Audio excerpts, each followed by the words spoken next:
Good morning. John Gilkison here. Today I'm going to talk about a subject I like to title What Aboutism? And I haven't produced a video in a while, and I had some new members here in the last few weeks, subscribers, I mean, which is puzzling to me how people are discovering these arcane videos I put on here and subscribe. But anyway, more the merrier. Um, and I do need to publish some videos now and then to keep people interested. However, this subject's been gnawing at me a little bit in various forms. I was reading an article, and it was basically saying if we wanted to solve global warming, that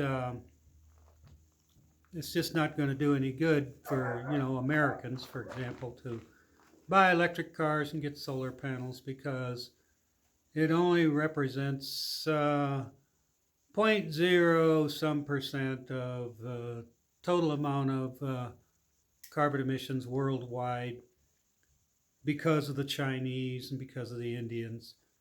This old saw has been around for quite a while. It's just now that people are trying to put numbers on it in order to continue to discourage people to try to reduce their carbon emissions. And I'm not saying it's a fossil fuel plot or the fossil fuel people are necessarily behind it. I think it is some people who are either misguided or they're trying to assuage their own guilt. So in other words, let's say you live in a rich country and you drive an SUV and you don't have solar panels and all this. You want to feel better about yourself. So you try to convince yourself that if you did anything to reduce your carbon emissions, that globally it would be such a small percentage that it wouldn't really help the situation any. And I just think it's a false canard, and it kind of pisses me off. It's because there's other compelling reasons to do these things, and that's what I want to discuss with you today. Just for example, we drive, I'm sure most of you are familiar with it, we drive this Ford C-Max here, which is a plug-in hybrid electric. And been in the shop recently because we was having trouble with the BMS. And under warranty, Ford replaced the battery management system in the thing. We lost in the process because of an electrical outage, some source, a surge current or something. We lost our 220 volt charging unit for it. We need to get another one. But we still have the 120 volt charging, the EVSE that came with the car. You can see it there right behind me on a holder on the wall. But it was weird because I hadn't used the 120 volt in a long time, and the 120 volt used to take 7 hours to charge the damn car. And now all of a sudden with a new battery management system, it only takes 5. Slightly less than 5. And so I have to look into this to see whether the new BMS system they installed in the car is an upgraded model or a newer model or something that's just more efficient. So anyway, we'll take it, of course. But all this begs the issue. This is the other vehicle we bought way back in 2014, and we bought it to tow a fifth wheel trailer, so that's not a low carbon emissions event at all when you do it, but we don't tend to drive the truck otherwise, so the truck's nearly paid off, and I still only have about 50,000 miles on it. So the the goal is to pay this truck off in this year coming, and then we're going to try to upgrade the C-Max to a plug-in hybrid electric that has more range. The C-Max is only rated at 20 miles of EV only, has a 7.6 kilowatt hour battery pack. It looks like Ford's coming out with a new Ford Escape, which is a plug-in hybrid electric that's going to have a 14.5 kilowatt hour battery pack that's capable of 30 miles of range. And such a vehicle would increase our EV driving from 60% to 80%.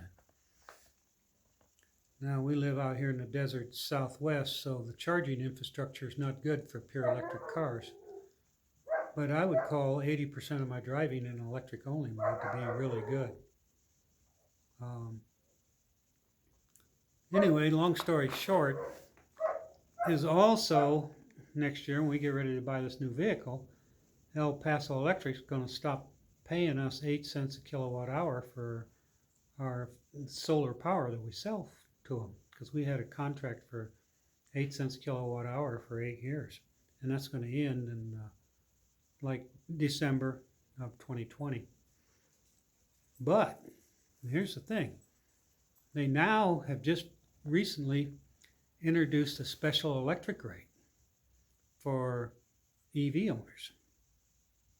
And I can get a demand meter installed which would allow me to access off-peak 5 cent a kilowatt hour electricity to charge my new EV, or even the one I got here.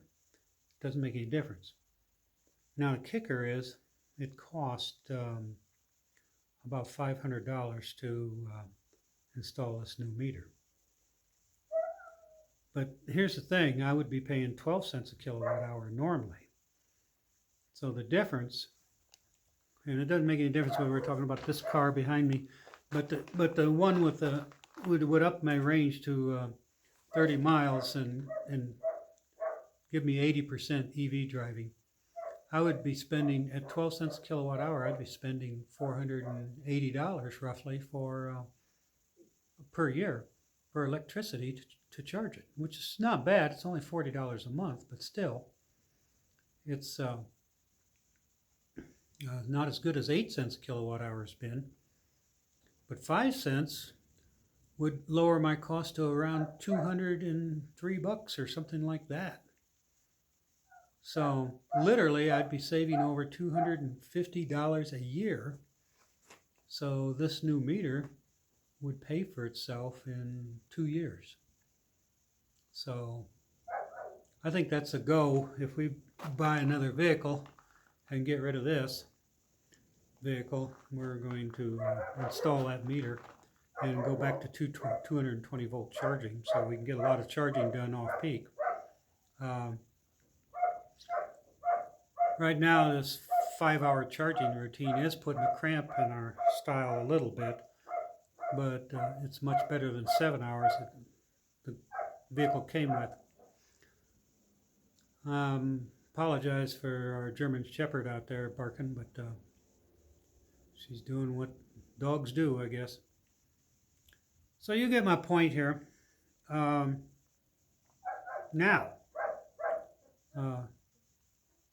it just doesn't matter whether, if I reduce my carbon footprint, let's say, I think I can get to 80-90% reduction in my carbon footprint.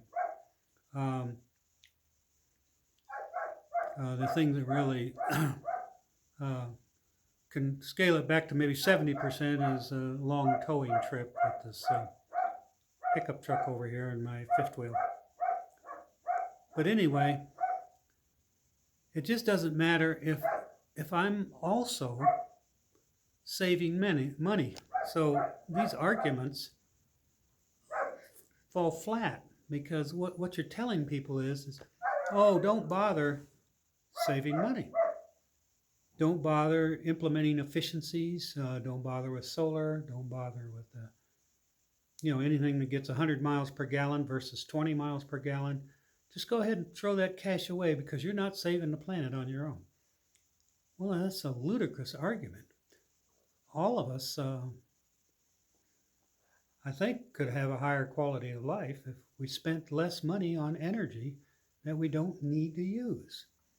And that's the case with the compact fluorescents, and then now it's the case with the LEDs, which, of course, compacts are out of style now. And so people don't know what they're talking about when they talk about these things, and when they do, I think they're just trying to rationalize what they're doing so they can assuage their own guilt. It just doesn't matter a fig to me what the Chinese do or the Indians do. What I need to know is what's my monthly income, how much energy can I afford, where can I go, and the lower the impact that energy has on global warming issues, the less CO2 I'm producing, the better. And I'd be happy to actually pay a little bit more to do this, because at the same time I'm reducing the amount of energy. In other words, let's say I'm spending $100 a month on energy, okay? And let's say all of a sudden I have to spend $120 a month on energy. Well, what's it matter if I'm using 30% less energy? Because my total cost is going to end up being less than 100. So, and these blanket arguments, which pretend to cover everything and then literally cover nothing, just don't cut it. They don't tell the whole story. They don't get into any nuances. Here's a nuance for you. Now You Know, which is a show on YouTube, took a 2.5 micron meter down in the London subway. And it turned out that the highest concentration of 2.5 micron particles, which apparently can cross the brain-blood barrier and are partially responsible for causing dementia, highest concentration of these they found in the subways. And now the subways are all electric. So what's going on here? Well, here's the nuance part of this story. It's caused by the brakes. Now this is actually a solvable problem. They'd have to retrofit these subway systems with more effective braking systems that that regenerate power and put it back into the power lines. And apparently that was an oversight. No one really thought of it. Nobody connected this kind of air pollution with just the braking system. But when you think about it, it all makes sense because it's confined space. And you can go above ground in London and you'll see 40 parts or whatever it is, 40 grams per cubic meter readings, and down in the subway you'll see 160, 200. So, and London is a dense city with lots of traffic and lots of automobile exhausts and so forth. So the whole story about global warming and emissions reductions is a complex, nuanced story. And I think we need to stick to the facts and not let the perfect be the enemy of the good. In other words, say don't do anything because the Chinese or the Russians or India is not doing their part. Let them suffer the ill effects from their own bad decisions, and we need to make good decisions, is what I'm saying. So there you go. I got to wrap this up because I'm running out of time here. But I think you get the gist of what I'm trying to get at and why it's a problem I'm seeing in the media out there that just pisses me off.